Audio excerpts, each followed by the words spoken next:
राधे राधे दोस्तों महाशिवरात्रि का विशेष पर्व बहुत ही पावन होता है। भगवान शिव और माता पार्वती की कृपा पाने के लिए इनकी विधि विधान से पूजा की जाती है और व्रत रखा जाता है।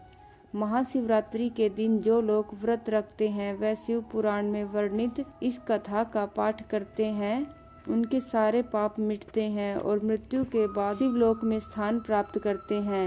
यह व्रत कथा एक शिकारी चित्रभानु की है। तो आइए जानते हैं महाशिवरात्रि व्रत की व्रत कथा के बारे में। शिव पुराण के अनुसार एक नगर में चित्रभानु नामक शिकारी परिवार के साथ रहता था। उस पर साहूकार का कर्ज था। कर्ज न चुका पाने पर उसे बंदी बना लिया गया। उस दिन शिवरात्रि थी। वह भूखे प्यासे रहा और दिन भर शिव का स्मरण करता रहा। शाम को साहूकार ने चित्रभानु को छोड़ दिया और एक दिन के अंदर कर्ज चुकाने को कहा। उसी हालत में चित्रभानु जंगल की ओर गया ताकि कोई शिकार मिल जाए। रात हो गई लेकिन कुछ हाथ नहीं लगा। वह एक तालाब के पास पहुंचा और वहां एक बेल के पेड़ पर चढ़ गया। उसी बेल के नीचे शिवलिंग था। इस बात का उसे कोई ज्ञान नहीं था। वह रात में बेल पत्र तोड़ तोड़ कर शिवलिंग पर गिरा रहा था। उसने उस दिन और रात कुछ नहीं खाया था। ऐसे में उससे शिवरात्रि का व्रत हो गया और बेल पत्र से शिव पूजन। रात बीतने पर एक हिरणी तालाब में पानी पीने आई। वह गर्भवती थी। उधर मौके की ताक में बैठा चित्रभानु धनुष और बाण लेकर शिकार के लिए तैयार था।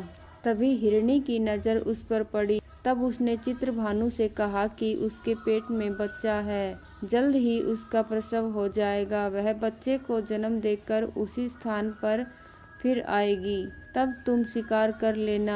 अभी शिकार करोगे तो तुम 2 जीव को मार डालोगे। शिकारी उसकी बात मान गया और हिरणी को वापस जाने दिया। उसी बीच पेड़ से कुछ बेलपत्र उसने फिर शिवलिंग पर गिराए, जिससे रात्रि के प्रथम पहर की पूजा हो गई। कुछ समय बाद एक और हिरणी वहां से जा रही थी। तभी चित्रभानु ने उस पर निशाना साध लिया। उस हिरणी ने शिकारी से निवेदन किया कि वह अपने पति को खोज रही है। वह पति से मिल लेगी, उसके बाद तुम्हारे पास आएगी। शिकारी ने उसे भी जाने दिया। रात के आखिरी पहर में भी चित्रभानु ने कुछ बेलपत्र भूलवश शिवलिंग पर गिरा दिए। इससे आखिरी पहर की भी शिव पूजा हो गई। तभी एक और हिरणी अपने बच्चे के साथ जा रही थी। उसने भी शिकारी से कहा कि उसे छोड़ दे। बच्चों को उनके पिता को देखकर जब वह आएगी तब तुम उसका शिकार कर लेना। इस चित्रभानु ने कहा कि तुमसे पहले 2 शिकार छोड़ चुका हूँ, अब वह गलती नहीं करेगा। हिरनी ने कहा कि वह वचन की पक्की है, जरूर लौटकर आएगी। वह भी चली गई। इधर शिकारी की शिव पूजा और रात्रि जागरण अनजाने में हो गया। सुबह होते ही एक हिरण वहां से गुजरा तो शिकारी ने उसका शिकार करने का मन बना लिया। उस हिरण ने चित्रभानु से कहा कि यदि तुमने 3 हिरण और उसके बच्चे का शिकार किया है तो उसे भी मार डालो, क्योंकि वह उसके वियोग में दुखी नहीं होना चाहता। यदि उनको छोड़ दिया है तो उसे भी जाने दो। उनसे मिलकर वह दोबारा यहाँ आएगा, फिर शिकार कर लेना।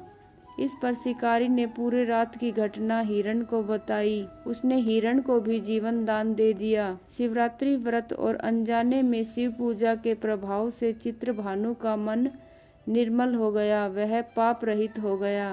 कुछ समय बाद वह हिरण पूरे परिवार के साथ शिकारी के सामने आ गया ताकि वह उसका शिकार कर ले और उसका वचन भी पूरा हो जाए। हिरण और उसके परिवार की वचनबद्धता को देखकर चित्रभानु को बहुत ही दुख हुआ।